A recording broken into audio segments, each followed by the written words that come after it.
My name is Asif Khan. I'm the founder and president of the Location-Based Marketing Association. And so now we're going to talk about targeting down to the aisle level. And so to kick things off, why don't we just quickly go down the row here. You guys introduce yourselves and say what you do. Let's start at the far end. Sure. My name is Ben Smith. I run a company called Wanderful Media. We're owned by 12 of the largest newspaper companies, and we drive people into stores is our goal. Hi, I'm Norton. I'm the president of the Local Search Association. So we're an association of about 320 companies, 29 countries around the world. We represent print and online publishers, agencies, and suppliers. And their clients are small and medium businesses that are utilizing our members' services to generate leads and sales to their local businesses. Hi, I'm Melissa Tait. I'm VP of Technology at Primacy. It's an interactive full-service digital agency in Farmington, Connecticut, and we have offices in Boston, New York. I have 15 years of agency experience across Digitas, Moto Media, and Primacy. I'm very passionate about emerging technology, particularly location-based technology, so I'm really excited to be here. Hey guys, my name is Erik McMillan. I am the chairman of a company in Austin, Texas named Best Fit Mobile, which builds mobile apps for major retailers. We've been working on geofencing and in-store microlocation for quite a long time. I'm also the founder and CEO of a new company that was named BrickTrends, which is still up here, and renamed to Shelf Bucks, which is launching next week here in San Francisco, and we're helping solve how brands are reaching consumers in aisle. So very excited to be here to talk about this pressing topic. Cool. And as I said, I'm with the Location-Based Marketing Association. We're a nonprofit industry global trade association focused on all things geo, so indoor being one of those, but everything else, couponing, loyalty, mapping, navigation, you name it. So to kick things off, this is supposed to be about micro-location. So let's start with technology, and let's kind of talk about how micro is micro. Like, you know, how accurate can we get? What does that mean when we talk about micro-location? And what I'm going to ask is, just in the interest of time, because I want to get as many questions in as possible, let's maybe only two people answer max each question. So you have a solution, so why don't we start there? Okay. So there's a lot of technology solutions to get micro.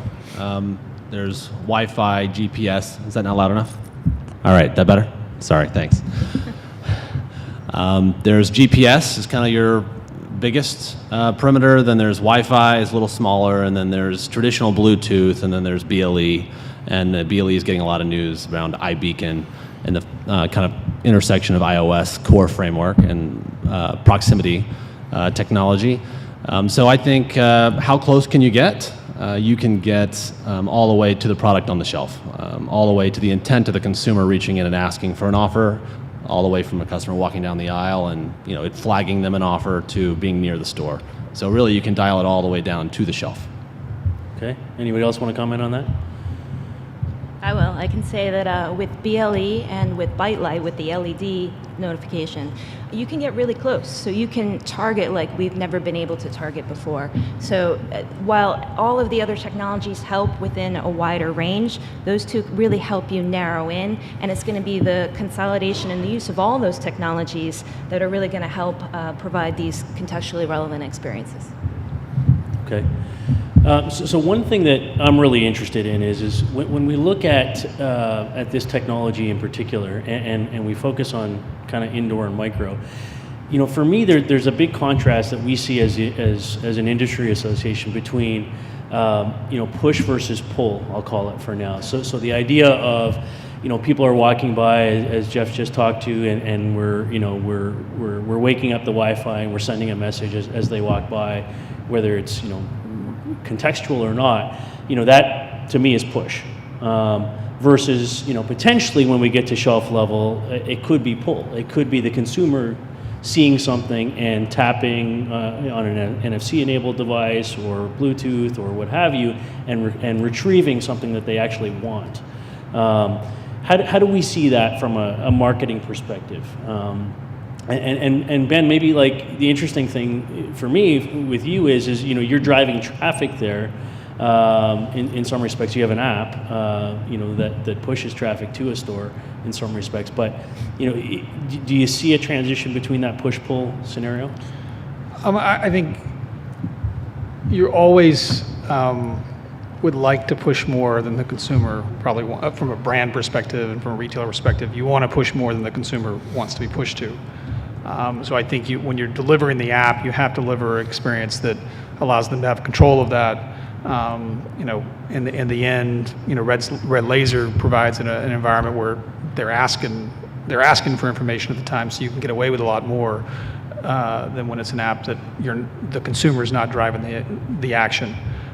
So your ability to push is 100 times more in terms of level of precision than the consumer is ever going to put up with. Okay. I thought the lady in the back a couple of questions ago asked a great question, and she said, where's the consumer in this dynamic in terms of the development? And I'm not sure we ever really got an answer to that question, but there's an awful lot of capability out there. The web is a pull mechanism, not a push mechanism by design. And I think that all of us really need to make sure that we keep the consumer front and center in mind here. Otherwise, I think not only are people not going to buy from your particular retailer, but I think that you'll lose a customer because you'll spam them, and it'll be even worse. If you do it There's wrong. that potential to spam. Right. Right. So Erik, you have a comment, obviously. So. Yeah, so I have a very strong opinion on pull versus push. I think that just like we're very overwhelmed with email now, so I think email is that push version, or banner ads while you're reading content on the web are that push, right? You're being bombarded with messages.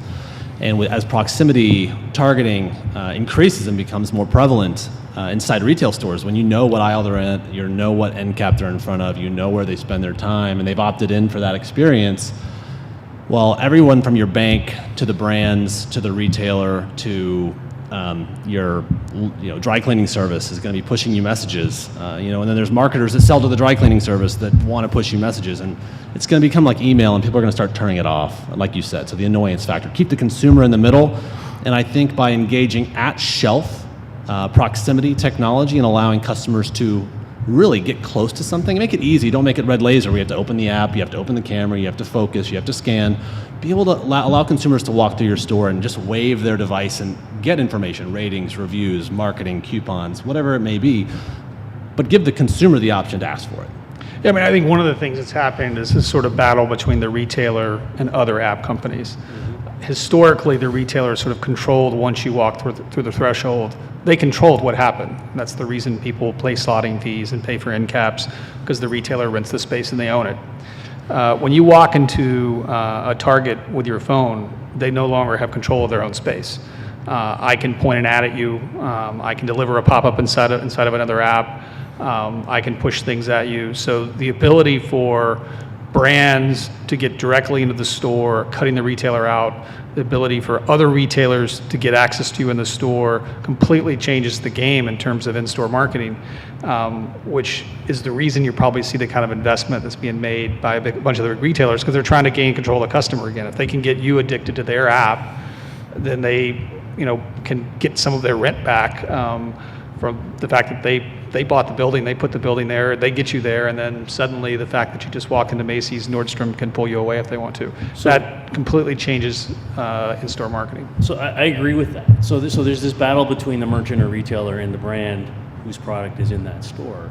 Ultimately, does micro-location then at shelf level change who the customer is from us as vendors, as technology providers? I mean, are we still selling to the retailer merchant as we would with sort of in-store location or indoor location, versus are we now selling to a brand whose product is in that store when we get to the micro level?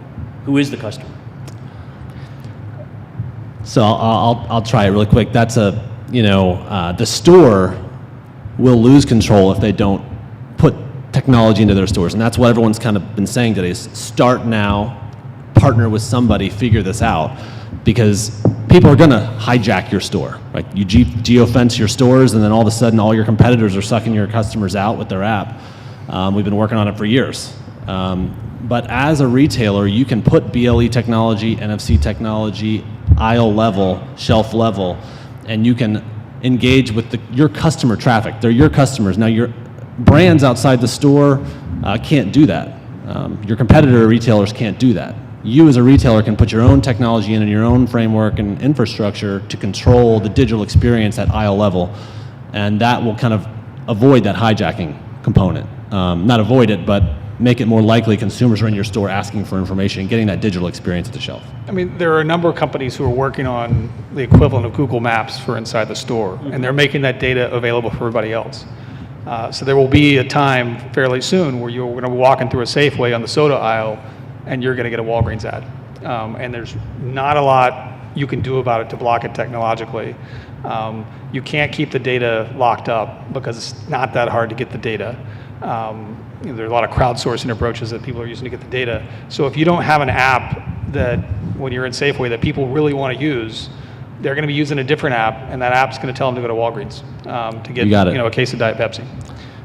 And you're going to get, and for Safeway, if someone walks out of the store and goes to Walgreens and they lose the aisle walk on the drug aisle, it has a massive impact to margin.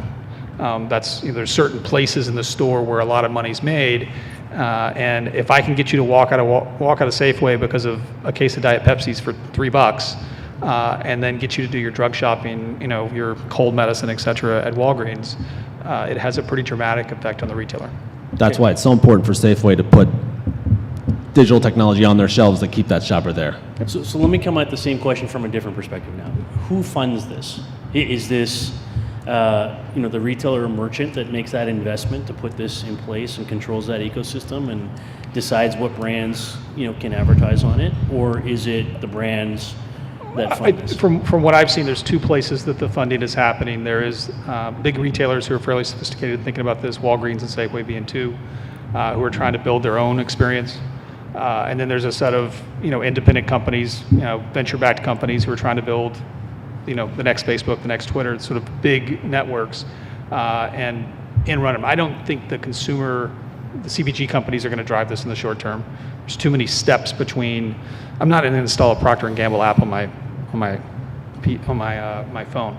I'm probably going to install some other consumer app that Procter & Gamble is going to access to get access to me. So, Neg, we were talking earlier about co-op dollars and those types of programs. Obviously, that is a potential source of funding. Yeah, I think it is. It's really a very, very largely untapped source of funds. We have a little co-op business in our own company that we help our members. But there's about $50 billion nationwide of co-op funds available, and about 40% of that funding actually goes unused. So it's a huge source of revenue. And just to use some examples, I guess, that we've been looking at today. Let's say a consumer has a Macy's app downloaded. They walk into a Macy's store. They get an ad or a text for a Liz Claiborne menswear coupon. They get a map of where to go, in that particular store. So Liz Claiborne gets awareness when that consumer walks in the store. They're utilizing their co-op funds to pay for that ad, which offsets some costs that Macy's have, and the consumer gets a benefit. So it's really a win-win-win situation. And so I think as all of us sort of think about, where do we get the funding to do tests and prove ROI and all that as this emerging industry gets going, I think those co-op funds are a huge source. We've got a database in our company of about 1,700 brands, and only about 20% of them right now offer digital co-op. And so, it's a big opportunity to educate the brands about the value of co-op, but it's a huge source of funding that I think all of us could tap into to really get some of this stuff off the ground. I also see other players coming into the market. So Amex, for example, very innovative, very progressive, really embraces emerging technology. They could very easily step in and help build a platform or a network and try and own that data and that experience. Also, standalone brands. So if you're going to have a Sephora or an EMS or an Old Navy, I see them driving innovation as well because they're just focusing on their brand in their store and they don't have that competition between other brands within it. I have two things. One, the largest challenge I've seen retailers face over the last 3 to 4 years is, with this whole mobile revolution, is is there a way to better optimize my co-op and trade dollar spend to consumers so they can spend money in my stores? How do I predict what a customer will be wanting to buy next?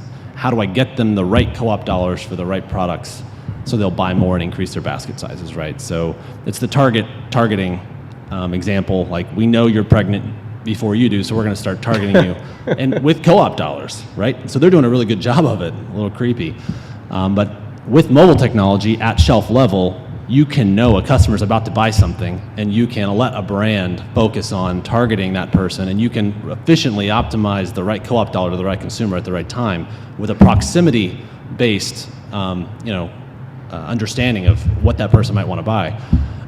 And the second thing is, I think, where's the budget going to come from? Brands are dying to get into retailer apps. They're dying. Who do you call? So the Meridian case study right before this was like, did you see all those people up there working on these mobile app experiences? Well, do you call the CTO? Do you call the CMO? Do you call there is no framework for brand retailer mobile integration at the aisle level, at the store level, any level. All the platforms have been built around web. So how does a brand talk to a retailer and get into the app, and then have that app be proximity alert that brand? All that stuff hasn't been built yet, or it's being built, or, so that framework needs to tie all this together.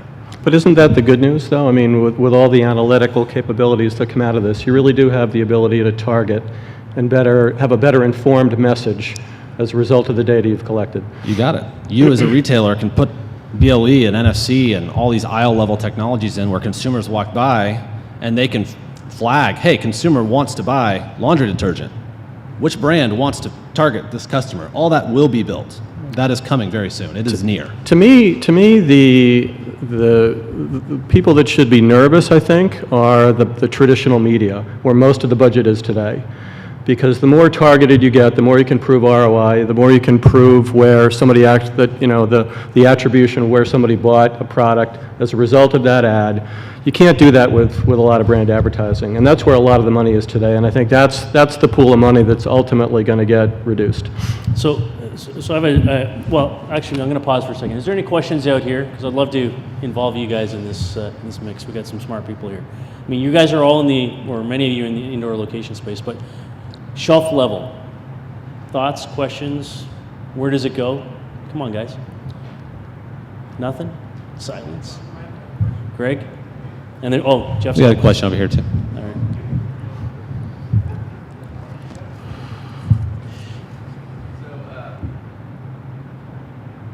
So I think the challenge there's a lot that you can do.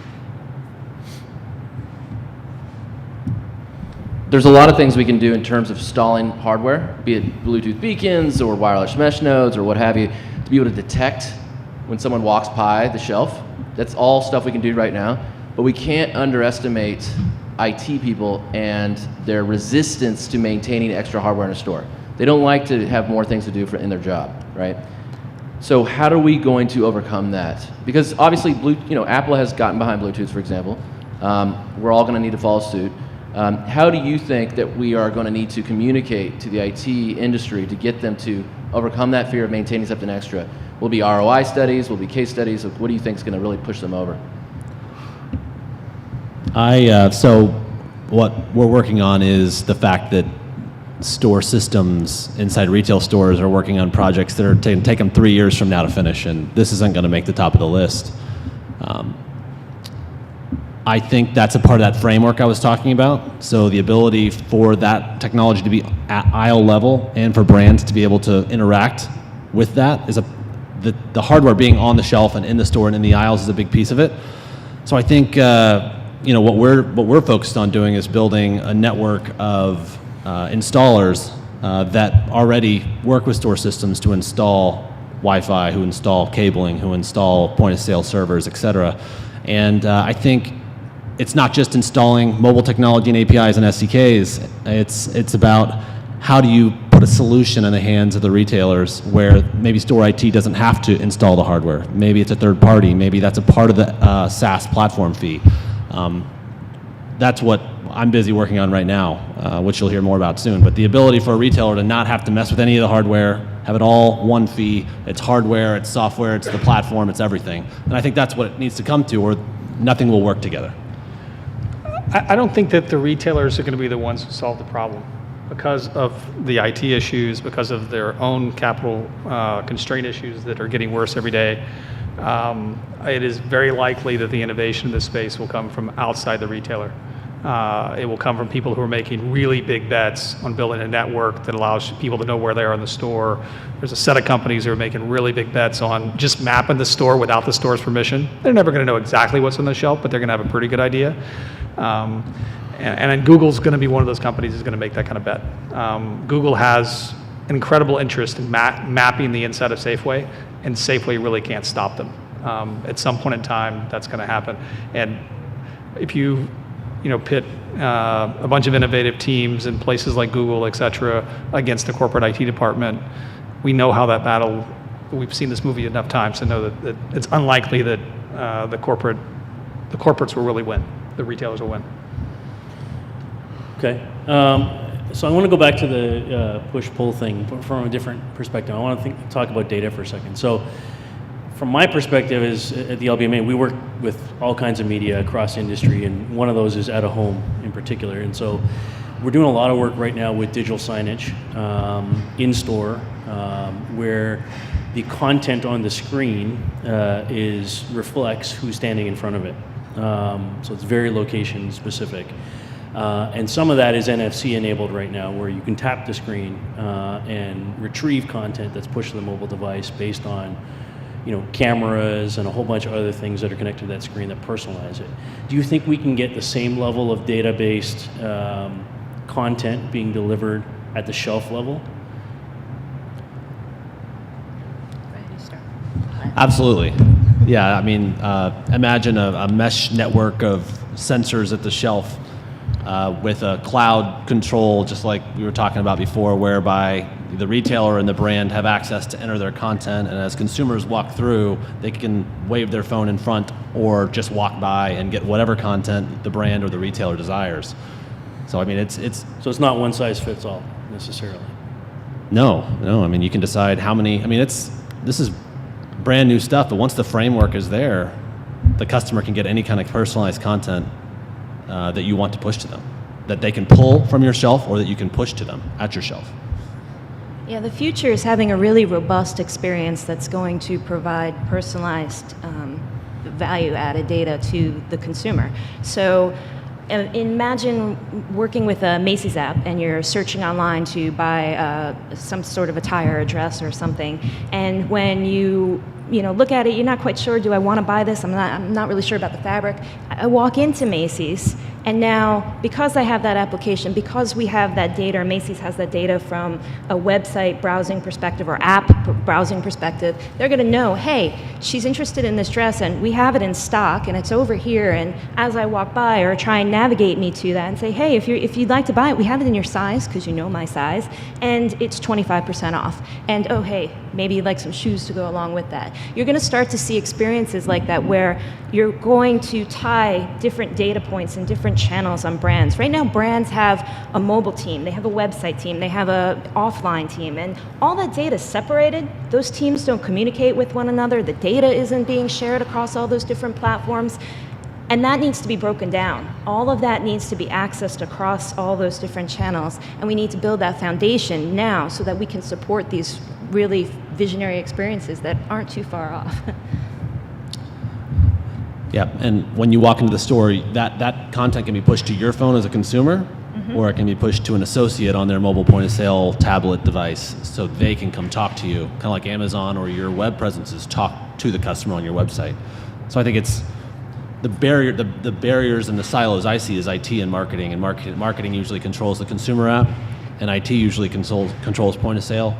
And since they're both mobile technology based on the same frameworks, and really they should be talking to each other, but they're different siloed data sets. So how do you connect the associate technology and mobile technology to create this seamless experience based on proximity?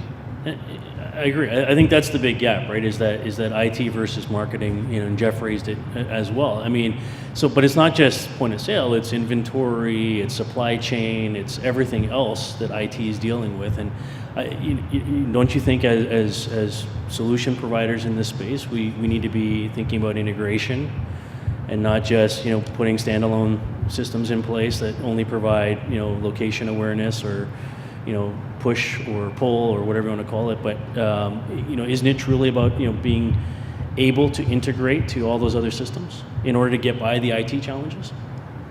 Absolutely. And that's the huge challenge. None of them want to talk to each other, let alone one party that ties them all together.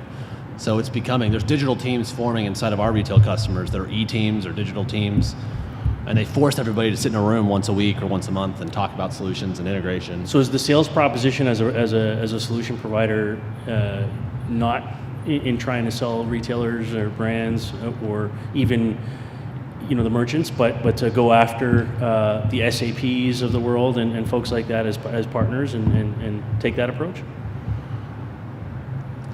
Is that what we should be doing? It's all of the above. It's Okay. all of the above. That's the hard part. Okay, Everyone has to work Greg's got a together. question out there. Before I ask my question, is there another question in the audience?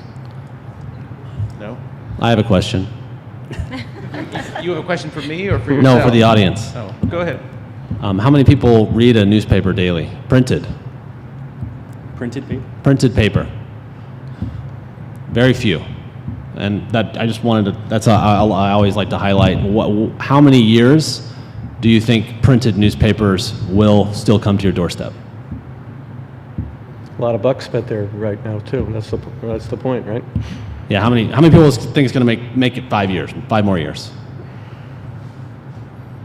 All right. 3 more. That should be more hands, right? All right. That's the challenges these retailers and brands are facing. So where do those dollars go? So my question is really to challenge the bullish advocates of in-aisle targeting here. I think the scenarios are clear, and I think that the technology permits the in-aisle targeting, but I think some of the internal political challenges that have been identified and the fact that it just takes people a long time to catch up to the consumer makes me really wonder, will the humans be able to take advantage of the technology and really fulfill, as Melissa said, against the promise of that vision? I just have a lot of skepticism that they're going to be able to do this, the brands will do this at the aisle level. Convince me otherwise. To me, Greg, there's some challenges that have to be overcome. Certainly the consumer has to download an app, and the app has to have value. There's issues with location settings on your phone that have to be activated. There's privacy issues. There's a lot of marketer and consumer education issues. There's, what's the ROI on all of this? And we talked about, where's the budget coming from? So I do think that there's some practical challenges involved here, but I got to tell you, this is, I give you credit for hosting this conference. I'm sort of blown away with the possibilities that this industry has in front of it. So I do think that they will be overcome, but for the time being, I do think that there's some practical challenges that are going to hold all this back. Those technologies need to be integrated seamlessly into applications that the users, the customers are familiar with, and the user experience has to be accounted for, and the data accessibility has to be accounted for. Brands have to build a relationship with the customers and have to provide them with data and experiences that they really find valuable, and you need to think through that whole experience. You need to think through the content, the technology, the user interface, the mobile app, the integration with all the different providers to really come up with a successful, useful experience. I totally think it's achievable, and within the near future. It just has to be thought through and planned properly. I think it's a crawl, walk, run. In a lot of our use cases, case studies with retailers, we see them starting with just an app. And what value proposition are they trying to give their customers? Put the customer in the middle. We have one case study with Michael's Stores that we did where you wouldn't think of Michael's Stores demographic necessarily as the strongest proponent of mobile app downloads. However, launching a very simple solution whereby the app gave them access to the weekly circular because no one was getting their newspaper anymore, or a lot of them aren't, as well as a discount when you're in the store. Within a year and a half, we saw over 3 million people download that app. I mean, totally wrong demographic. But we saw them start with that and then move to geofencing and then move to. So the idea is, how can you start with a simple app with a simple value proposition to get consumers to download, then move to geofencing, and then move to Wi-Fi, and then move to aisle, and because each step along the way, it's all these parties start working together and figuring it out, and then everyone starts singing Kumbaya, but it's going to take quite a while for that to happen. It's crawl, walk, run, I think, but get started, start crawling. All right. We have a question over here. See, Where? towards the doors, over here. Okay. Question is, you talk about, dresses and shoes, and at the same time, you also talk about, things like Procter & Gamble, where stuff may be costing $2.99 or $3.99. So what are we talking about in terms of adoption? Is it something we are talking about stuff that you use every day and costs 99 cents and $2.99, $3.99, or stuff that costs hundreds of dollars? I mean, where do you see this happening first? And second, how often do people change their behavior when they're buying things? I mean, if I'm accustomed to buying Tide, am I going to change it to something else because I just got a push notification and it's $1 off of something else? So I'm curious, how do you take that into account when you talk about targeting in-aisle shoppers? I think there's two kinds of shifts. There's a shift of where you're going to buy the Tide, and there's a shift of if you're going to buy Tide. Obviously, there is billions of dollars spent every year trying to get you to shift from Tide to something else because the lifetime value of that's reasonably high. But there's also, you're going to buy Tide, and are you going to buy it at Walgreens, who's going to make money on something else, or are you going to buy it at Safeway? And a lot of what historically has been driven in the print business has been about shaping which store you go to, getting you to go to Safeway instead of Walgreens.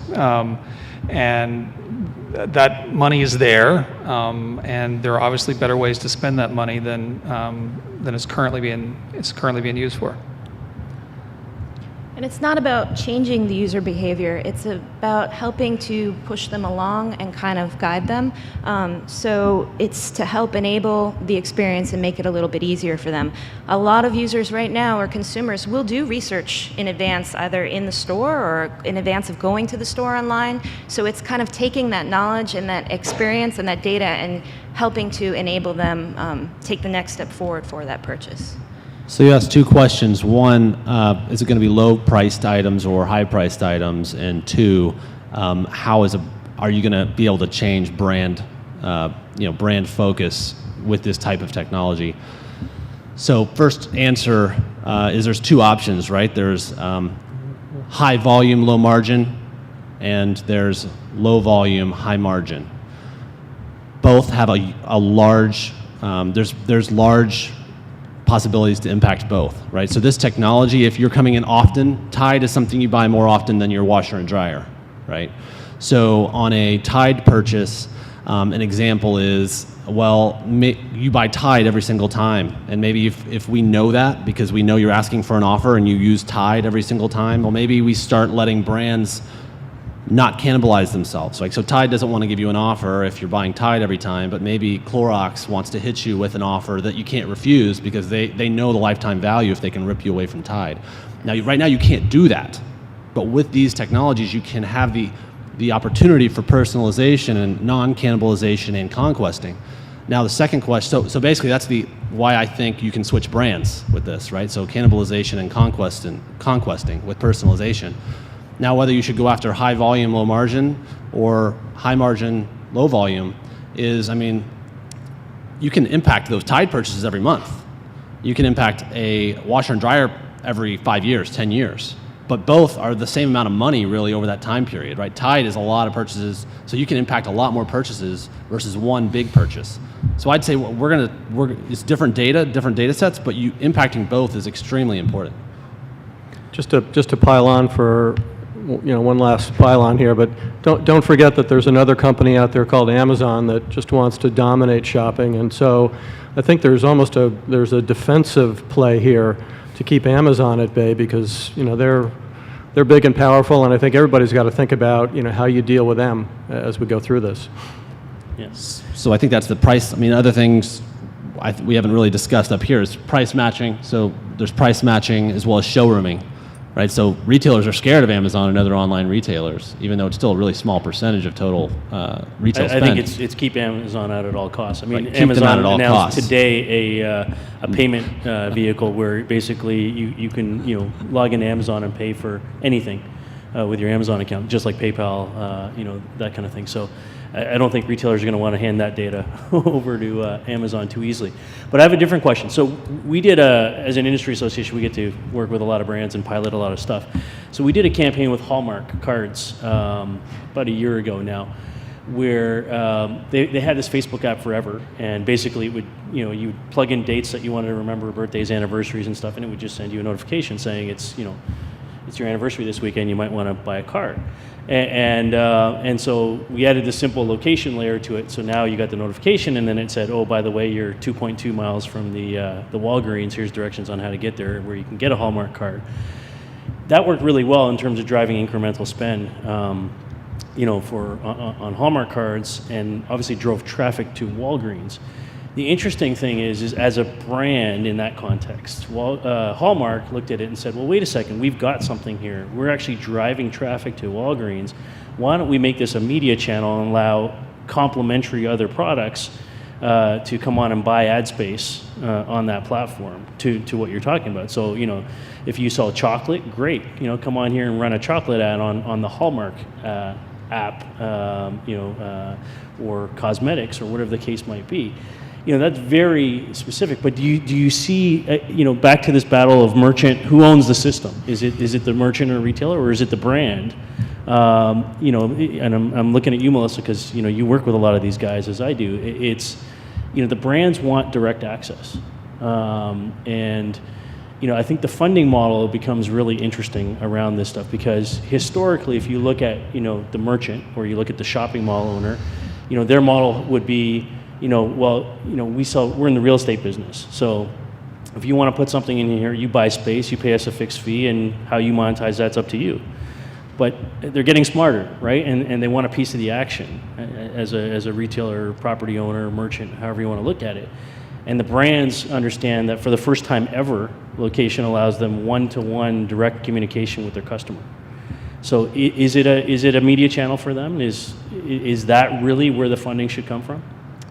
I think the brands are going to look to fund it on their own through the digital and actually offline media funding budgets. But at the same time, I do think that the smart ones, the innovative ones, are going to look to leverage that. Yes, how can we build it out? How can we monetize it? How can we cross-sell and partner with other companies and other brands to really make it fruitful? Okay. I think you're exactly right. It's a fight between the merchants and the brands. I've got as recent as last week, major global brand, one of the top ones, is, the retailers command control. You will buy this shelf space. You will buy this circ. You will buy this. In order to get shelf placement, you will do this, right? So the brands are really owned by the retailer. They've never had the opportunity to inroad them, to go around them. So they're looking for ways to drive traffic. Great example on the Hallmark idea, right? So Hallmark's driving traffic to a retailer. Maybe they should be thinking about, well, maybe they should be driving traffic to Safeway, or Exactly. Instead of letting other brands tag along on their awesome strategy of selling more product, they should be able to negotiate with the retailer to get better shelf placement, more product purchase, flow through, pricing, et cetera, in exchange for driving traffic into their stores. So is it like an AdWords for location-based ad display? Is that what we're talking about?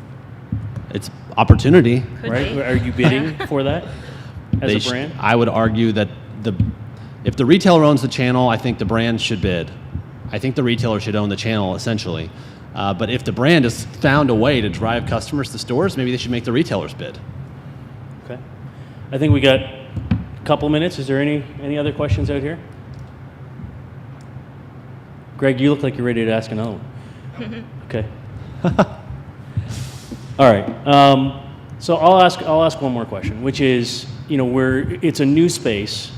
There's a lot of focus on BLE right now for in-store.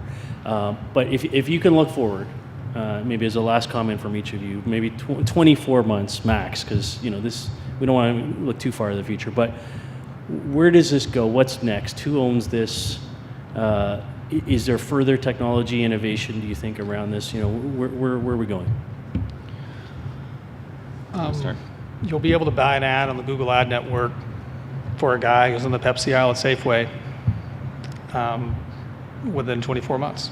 You'll be able to go to a standard ad network and buy an ad to someone who's on the Pepsi on the soda aisle at Safeway. That'll happen, and there's nothing a retailer can do about it. So at some point in time, you're going to have an opportunity as a brand to market to people in the store without paying the store, which changes the retail business in a pretty significant way, maybe as important as what Amazon's done to it. And before we move on then, so you'll be able to buy an ad in that context. Who are you buying that ad from? You're going to be buying it probably from Google, because that's where everybody buys their ads. But with the media property that's going to control inside the store, I think there's a whole bunch of people trying to grab control of the consumer. It may end up on an eBay app. It may it may end up on a PayPal app. It may end up in an American Express app. But other people other than retailers are going to control the eyeball when you're in the store. It's not just going to be the retailer. Cool. Nick? No, I think that's right, but I think there's a lot of consumer education. Don't say it's right, say it's wrong. Come on, No, disagree. I think there's a lot of consumer education that needs to go along with that.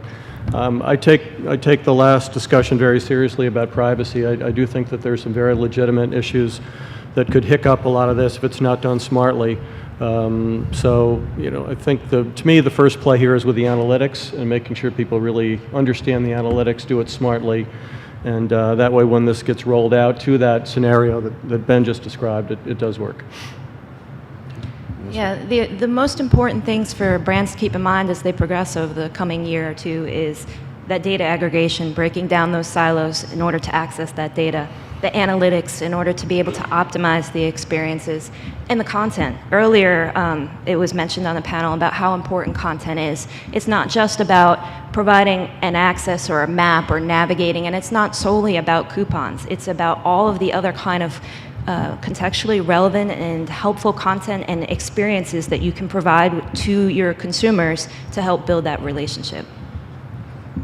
I agree with the first comment, although I disagree that the retailer will lose control.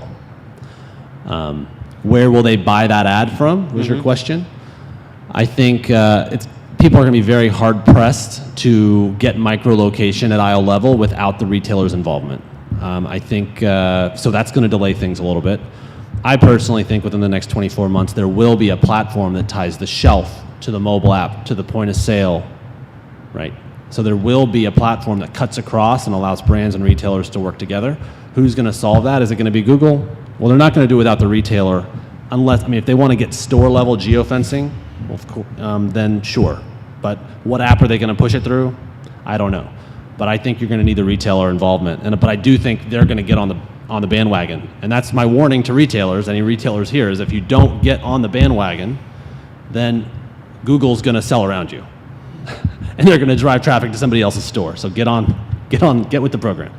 And maybe one follow-up to that just kind of popped into my head is as I'm listening to all of this, I'm thinking about that closed loop of the actual purchase, redemption of the offer, whatever we want to call it. Does that not mean that companies like Amex and ISIS and the MCX, the Merchant Customer Exchange, and all those guys that are on the transaction part of it, not have some say in this? No, Amex is going to be all over this. No, I do think that there's a lot of opportunity for those types of players to come in and really make something robust and really try and figure out how to own the market. I'll say something controversial. I think all those guys aren't going to have much to say about it. I think with Apple's announcement of iBeacon and Passbook, I think Apple is going to launch their own mobile payment platform, and I think everyone will bow down to Apple. And I think most consumers in this country will be buying things with their Apple Passbook account, and maybe you'll even have an Apple Passbook on your Androids. That might be how controversial this is. I don't know. But Google NFC is losing. BLE is going to win. That's my controversial statement. And there you have it. So I think that's the end of our time, Greg. So if you would, help me thank this wonderful panel.